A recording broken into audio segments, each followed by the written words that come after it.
السلام عليكم ورحمة الله، ازيكم عاملين ايه؟ يا رب كلكم تكونوا بخير. في سلسلة من الفيديوهات كده هنحاول نتكلم على بعض المنتجات والمكملات اللي موجودة في الصيدلية وموجودة في السوق المصري، وبيتم تسويقها على ان هي منتجات للتخسيس او لعمليات انقاص الوزن. هتكلم النهارده على اشهر 3 منتجات بيحتوي على الكروميوم، وهو الكروماكس، السيلفستر، والكروميترو. تعال نتكلم على كل واحد فيهم كده في التفصيل ونقيمه ونشوف هل فعلا ليهم فاعلية، وايه هي الطريقة المثلى ان احنا نستخدمه عشان نستفيد بيه اقصى استفادة. اول حاجة لو جيت ابص على الكروباكس كده هلاقي ان هو بيحتوي على الجارسينيا، والجارسينيا دي بتتكسر جوه الجسم تحول الى هيدروكسي سيتريك اسيد، ودي يقال ان هي بتقلل الشهية، لكن فعليا التأثير بتاعها ما بيبقاش قوي قوي. وبالتالي في بعض الناس بتأثر معاهم على ان هي تقلل معاهم الشهية، وبعض الناس لا. كمان بتحتوي على الكروميوم. الكروميوم انتوا عارفين ان هو بيحسن معايا من مقاومه الانسولين، بس لو جينا هنا بصينا على التركيز بتاعه هنلاقي ان هو 35 مايكرو جرام، وده تركيز ضعيف جدا. انا محتاج في اليوم مش اقل من 200 مايكرو جرام على مدار اليوم، من 100 ل 200 مايكرو جرام. وبالتالي ال 35 مايكرو جرام ده تركيز قليل جدا. فبالتالي الجرعه بتاعه الكروماكس هتبقى كبسولتين مع بعض ومرتين في اليوم علشان اوصل للتركيز اللي انا محتاجه من الكروميوم اللي هيفيدني في تحسين مقاومة الأنسولين.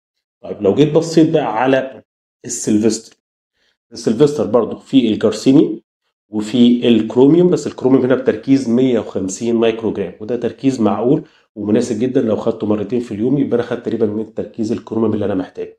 الميزه بقى في السيلفستر ان هو بيحتوي كمان على عشبه اسمها الجيمنيا، والجيمنيا دي بتحسن من حساسيه الخلايا للانسولين، بتقلل من مقاومه الانسولين، بتقلل من امتصاص السكر في الدم. فبالتالي التركيبه الثلاثه دول مع بعض هيبقى لهم تاثير حلو جدا على مقاومه الانسولين وعلى تقليل من ارتفاع السكر في الدم. فبالتالي السيلفستر هيبقى كويس جدا في حالات مقاومة الانسولين. نيجي بقى للكروميترون. الكروميترون برضو من الأدوية المشهورة جدا، هو برضو بيحتوي على الكروميوم بتركيز 35 مايكرو جرام زيه زي الكروماكس. فبالتالي الجرعة بتاعته هتبقى كبسولتين مرتين في اليوم، يعني هاخد 4 كبسولات على مدار اليوم.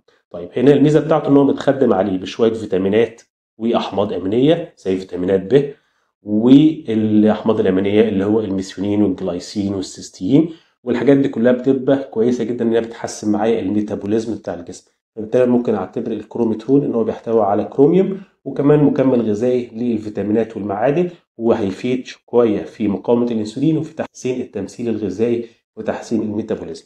طيب الخلاصه ان دولت مش ادويه تخسيس، لكنها هي مكملات ممكن تساعدني مع دايت مناسب، تساعدني ان انا احسن من مقاومه الانسولين. فبالتالي الحالات اللي بيبقى عندها مقاومه انسولين وعامله لها صعوبه في النزول في الوزن ممكن استخدم لهم حاجه من المكملات دي. طبعا الخيار الاول بالنسبه لي هيبقى السيلفستر لان تركيز الكروميوم فيه مناسب، كمان متدعم بعشبه اللي هي الجيمنيا، فبالتالي هو حلو جدا في مقاومه الانسولين.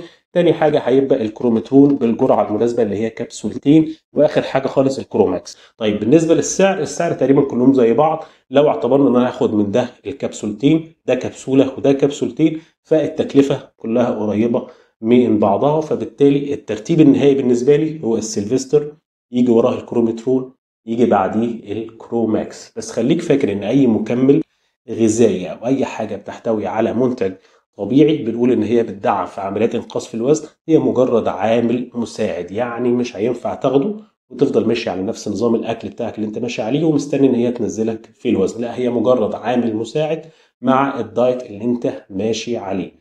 ده كان اول فيديو كده في سلسله تقييم المنتجات، واتكلمنا فيه على المنتجات اللي بتحتوي على الكروميوم. اكتبوا لنا في التعليقات لو ليك اي اكسبيرينس مع اي منتج من دول، واكتبوا لنا برضو في التعليقات لو عايزيننا نقيم اي منتج من المنتجات اللي موجوده في السوق. ودمتم سالمين وبصحه، ونشوفكم على خير دايما يا رب.